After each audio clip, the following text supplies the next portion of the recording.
రేపు జరగబోయేటువంటి 2024 ఎన్నికల కురుక్షేత్రంలో తన అర్జునుడిని ఈ యుద్ధంలో రాబోయేటువంటి ఎన్నికల కురుక్షేత్రంలో ఈ 5 ఏళ్లు ప్రజా శ్రేయస్సే లక్ష్యంగా పనిచేసినటువంటి నాకు ఈ రాష్ట్ర ప్రజానీకమే ఈ జగన్మోహన్ రెడ్డి గారి ప్రభుత్వం వల్ల ఏ గడపలో అయితే ఏ కుటుంబానికైతే మేలు జరిగిందో మేలు జరిగినటువంటి ప్రతి కుటుంబం కేవలం ₹9 డేటా సైన్స్ యూజింగ్ పైథాన్ ఇప్పుడే brainovision.in లో రిజిస్టర్ అవ్వండి.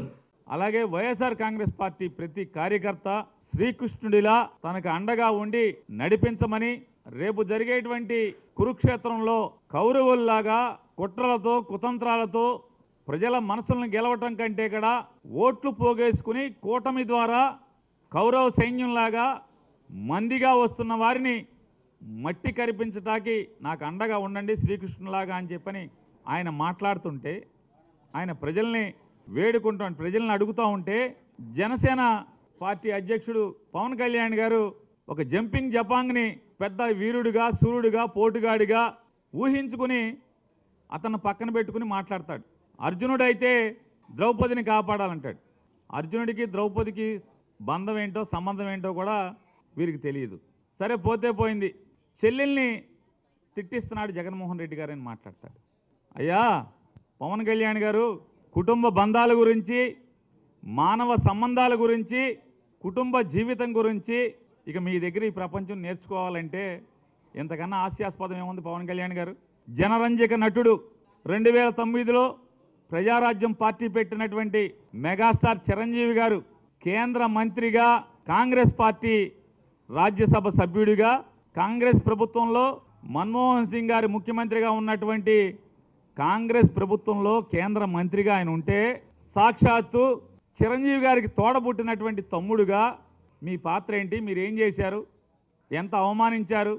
మీరు చంద్రబాబు నాయుడికి, మోడీకి ఓట్లు వేయమని చెప్పని, కాంగ్రెస్ పార్టీని నాశనం చేయమని చెప్పని మీరు మాట్లాడితే చివరికి ఏం చేయలేని స్థితిలో చిరంజీవి అభిమాన సంఘం మీటింగ్ అదే రోజు పెట్టుకుని వాళ్ళు చెప్పుకోవాల్సిన పరిస్థితి. రామ్ చరణ్ గారు, మా బాబాయికి మా నాన్నకి ఏం సంబంధం లేదు, మన ఫ్యాన్స్ వేరు, మనం అందరం కూడా కాంగ్రెస్ లైన్లో ఉండాలని చెప్పి చెప్పుకోవాల్సినటువంటి పరిస్థితి. మీరు అన్నల గురించి, బంధుత్వాల గురించి, బంధాల గురించి ఇంత పచ్చి స్వార్థంగా మీరు రాజకీయాల కోసం అన్నగారు ఎక్కడున్నాడు, అన్నగారు ఏం చేస్తున్నాడు, అన్నకి అవమానం కదా, చిరంజీవి గారికి నేను మాట్లాడే భాష, నేను వేసే గంతులు చిరంజీవి గారికి తలదించుకునే పరిస్థితి కదా అని చెప్పని ఆలోచన లేనటువంటి మీరు బంధాల గురించి, బంధుత్వాల గురించి మాట్లాడుతున్నారు. ఇక షర్మిలమ్మ గారి గురించి చెప్తున్నారు. ఎవరి షర్మిలమ్మ గారు? అన్నతో విభేదించి ఇవాళ అన్నగారి శత్రువులతో చేతులు కలిపి 10 ఏళ్ల క్రితమేమో మా కుటుంబాన్ని చిన్నాభిన్నం చేస్తున్నారు. నా తండ్రి ద్వారా అధికారాన్ని పొంది నా తండ్రితో సహా మా కుటుంబాన్ని ఇబ్బందుల పాలు చేస్తున్నారు, అన్యాయంగా అక్రమంగా కేసులు కట్టి మమ్మల్ని బజారు పాలు చేస్తున్నారు అని చెప్పి మాట్లాడినటువంటి ఆవిడ ఇవాళ అదే జెండా మోసే స్థితిలో అది ఆవిడది ఏ రకమైనటువంటి నడవడిక? జెండా మోయటమే కాకుండా ఇవాళ బజారుకి ఎక్కి సొంత అన్నని ఏ రకంగా మాట్లాడుతుందో ఆవిడ.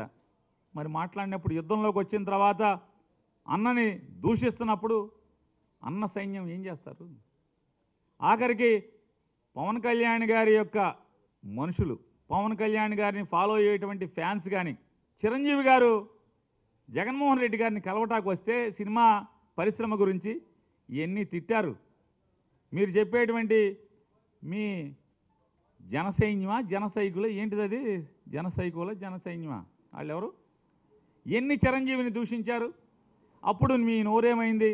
ఒక్క మాట, అరే ఎదవల్లారా, మా అన్నయ్య రా, తిట్టబాకండి రా అని ఒక్క మాట మాట్లాడావా? మాట్లాడకపోగా ఇవాళ సన్నాయి నొక్కులు, పత్తిత్తు కబుర్లు మాట్లాడుతున్నారు. ఇక నీతులు మీ దగ్గర నుంచి చెప్పాలి. మీరేం మాట్లాడారు? పవన్ కళ్యాణ్ గారు లోకేష్ గారిని, చంద్రబాబు నాయుడు గారిని, తెలుగుదేశం పార్టీని ఏం మాట్లాడారు? నా తల్లిని దూషిస్తారా, నా తల్లిని దూషిస్తారా అని చెప్పి రంకెలేశారు.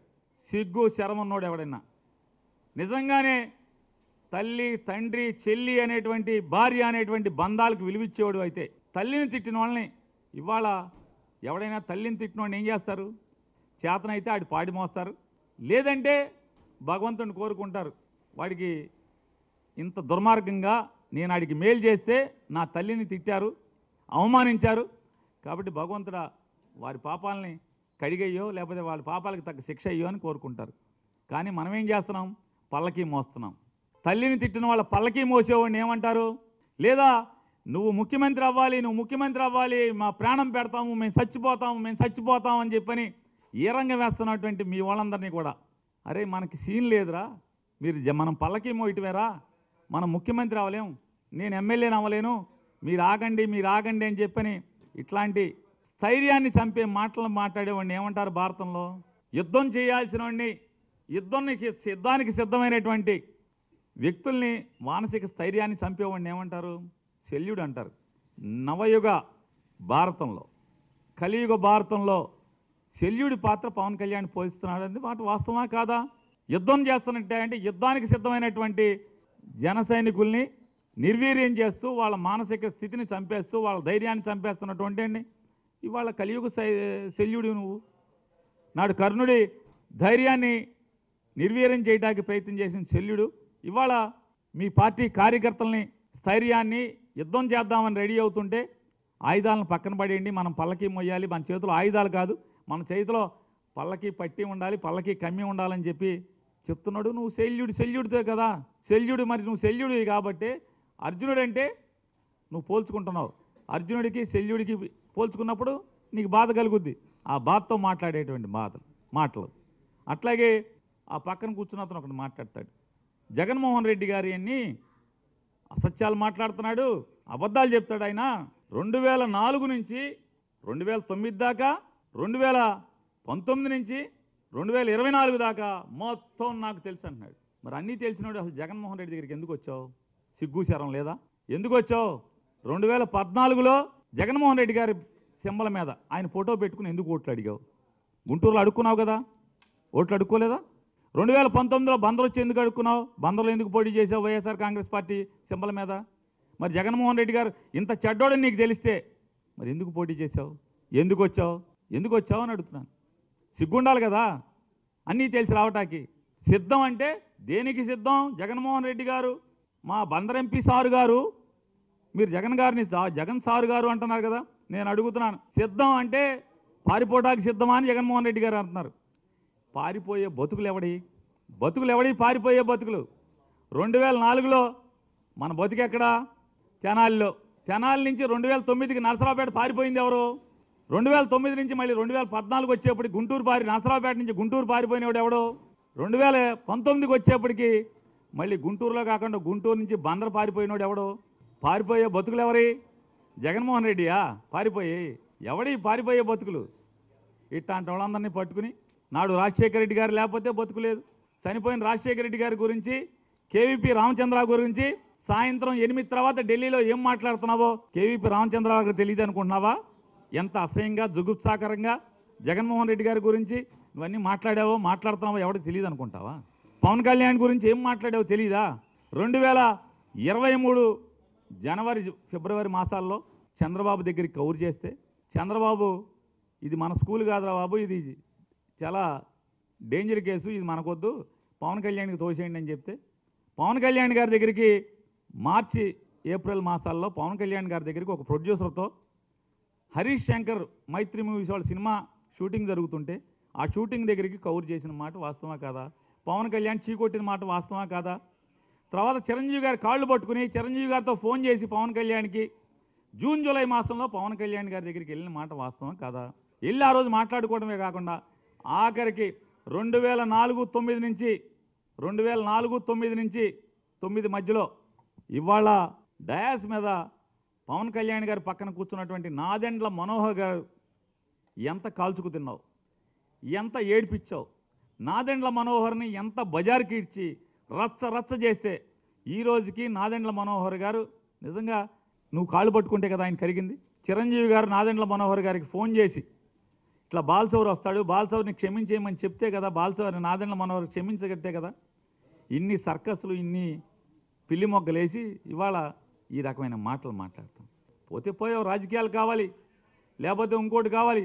బందర్ ఏరియాలో కాపులు ఎక్కువ ఉన్నారు, నేను ఇక్కడైతే నాకు ఇబ్బంది అవుద్దేమో, ఎమ్మెల్యేలతో పెంటలు ఉన్నాయన్నీ కూడా, ఎమ్మెల్యేలతో తగ్గులేని నియోజకవర్గం లేదు, ఇన్ని తగ్గులు పెట్టుకుని ఇక్కడ నా వల్ల ఎడవలేనేమని చెప్పి వెళ్ళిపోవచ్చు, తప్పులేదు. మరి ఆ రాజకీయాల కోసం ఎంతోమంది గోడలు దూకుతున్నారు, పార్టీలు మారుతున్నారు.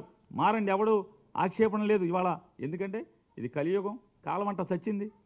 పదవి కోసం ఎంత గడ్డైనా కలుస్తున్నారు మనుషులు.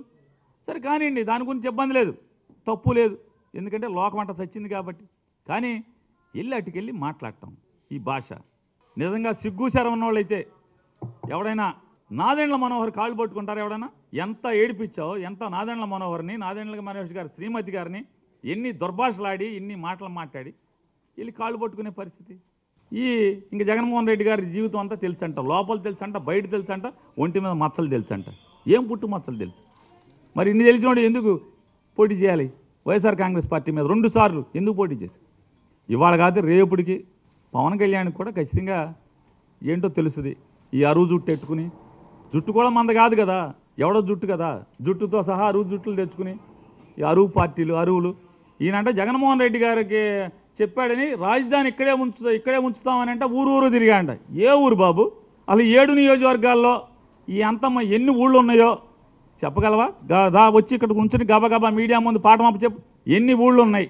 ఏ ఊళ్ళో సర్పంచ్ ఎవడు? ఏ ఊళ్ళో ఎంపీటీసీ ఎవడు? ఏ ఊళ్ళో ఎంపీపీ ఎవడు? అసలు మా బందర్లో కార్పొరేటర్లు ఎవడు పోటీ చేశాడు? ఎవడు గెలిచాడు? ఎవరికైనా ఓటు అడిగామా? కాబట్టి గోడ దూకటం తప్పులేదు, పార్టీలు మారటం తప్పులేదు, పదవి కోసం ఏ గడ్డిగైనా కరగటం తప్పులేదు. కానీ ఈ రకంగా ఆశ్రమం ఇచ్చిన వాడిని, నీకు అర్హత ఇచ్చిన వాడిని, అధికారం ఇచ్చిన వాడిని ఈ రకంగా కించపరుస్తూ మాట్లాడటం. దేవుడు ఉన్నాడా జగన్మోహన్ రెడ్డి గారికి? దేవుడు మీ ఒక్కడికే, జగన్ సారు మీకు ఒక్కడికే దేవుడు ఉన్నాడా? ఎంపీ సారు నీలాంటి వాడికి దేవుడు ఉంటాడా? ఇన్ని గోడలు దూకినోడికి, ఇంతమందిని వెన్నుపోటు పొడిచినోడికి, ఇంతమందిని మోసం చేసినోడికి ఎవడైనా సాధారణంగా ఏం చెప్తారంటే, ఒక చోట నుంచి ఒక అధికారి ట్రాన్స్ఫర్ అయ్యాడు, లేదే మనం ఒక ఊరు నుంచి ఒక ఊరికి మారాం, ఒక పేట నుంచి ఒక ఊరికి మారాం, అద్దెంట్లోకి మారాం. ఏం చెప్తారు?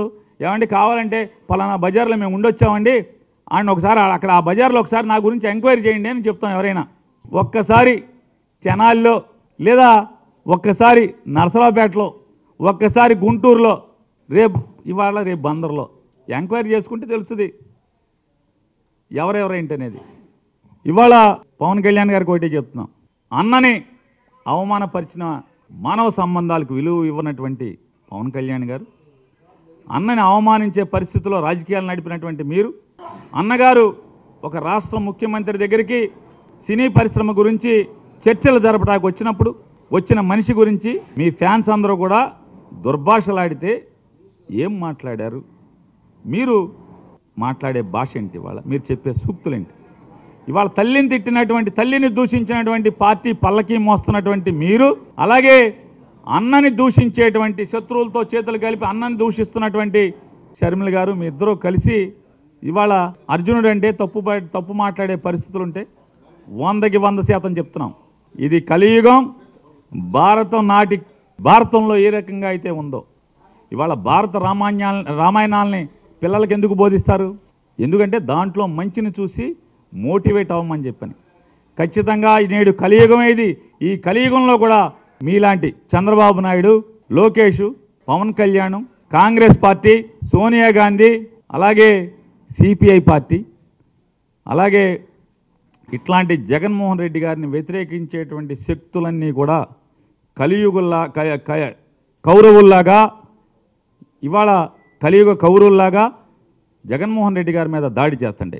100కి 100% ఇది పెత్తందారులకి పేదలకి మధ్య జరగబోతున్నటువంటి ఈ కలియుగ యుద్ధంలో 100కి 100% మీరు ఒప్పుకున్నా ఒప్పుకోకపోయినా జగన్మోహన్ రెడ్డి గారిది అర్జునుడి పాత్రే, ఈ రాష్ట్ర ప్రజలది, వైఎస్ఆర్ కాంగ్రెస్ పార్టీ కార్యకర్తలది, వారిది శ్రీకృష్ణుని పాత్రే అని చెప్పని మరొకసారి మీకు చెప్తున్నాం.